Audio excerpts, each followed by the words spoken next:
I yield 2.5 minutes to an American patriot, someone who's been relentless in his efforts to stop America from blundering into foreign adventures. Congressman Ron Paul from Texas. The gentleman from Texas is recognized for 2.5 minutes. I thank the gentleman for yielding.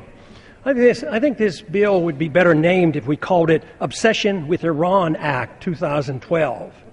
Because this is what we continue to be doing, is obsessed with Iran and the idea that Iran is a threat to our national security. Iran happens to be a third world nation. They have no significant Navy, Air Force, intercontinental ballistic missiles. The IAEA and our CIA said they're not on the verge of a nuclear weapon. It's so similar to what we went through in the early part of this last decade when we were beating the war drums to go to war against Iraq. And it was all a facade. There was no danger from Iraq. So this is what we're doing, beating the war drums once again. Now, since the bill has come back from the conference, we're going to deal with civil liberties in Syria. Well, I happen to be a civil libertarian. I'm very concerned about civil liberties. But let me tell you, this bill is not going to do anything to enhance the civil liberties of the individuals in Syria. Now, if we were really interested in the civil liberties, why wouldn't we look to ourselves? Why wouldn't we look to the things that we do here? What about our warrantless searches under the Patriot Act? What about the policy of assassination and assassinating American citizens? What about arrest by the military, National Defense Authorization Act?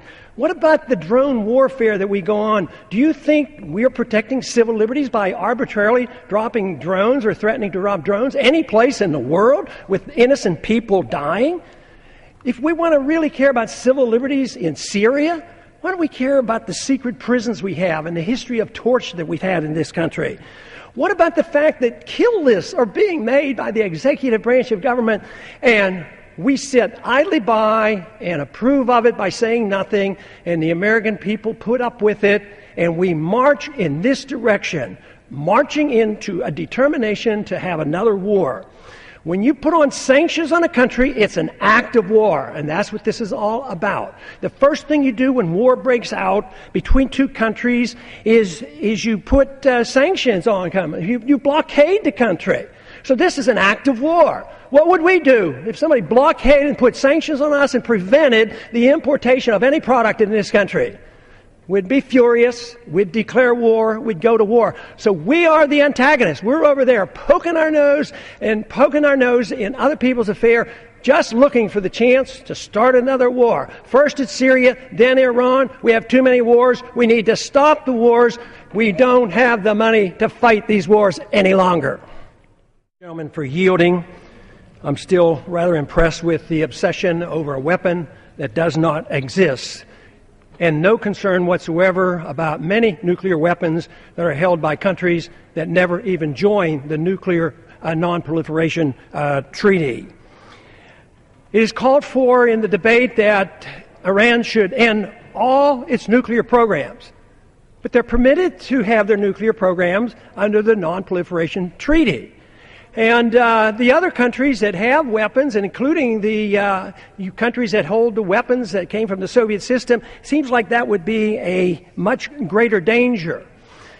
You know, the investigation by the UN or by our CIA has never indicated that they've ever enriched above 20%. And they said they won't even do it to 20%. If they would merely allow it, the West would cooperate and sell them this material. They said, we don't need it, but we need 20% enrichment for nuclear isotopes, medical isotopes. So our refusal to deal with them prompts them to take it up enrichment to 20%. 5%, of course, is what they're allowed to do for nuclear energies. But this idea that we can badger people and then defy the law, what we're asking them to do, if to close down their program, is you're asking them to defy international law. They agreed to this. They have a right to do this under this treaty. And for us to come and say, well, they must quit it, I think it really is very close to an obsession on a country that is incapable of attacking us or attacking. They don't have a history of invading their neighboring countries. The last time they were at war was with Iraq, and we bugged Iraq to go into Iran. So I find this very distressing that the obsession continues. I find it very, very upsetting that this vote will, of course, be overwhelmingly in support of correcting the civil liberties of Syria and making Iran toe the line and give up on something that they're permitted to do. A vote for this, in my opinion, in time will show that it's just one more step to another war that we don't need. We have not been provoked. They are not a threat to our national security. And we should not be doing this. We've been doing it too long. For the last 10, 15 years, we're just obsessed with this idea that we go to war and try to solve all the problems of the world. At the same time, it is bankrupting us. I strongly urge a no vote on this resolution.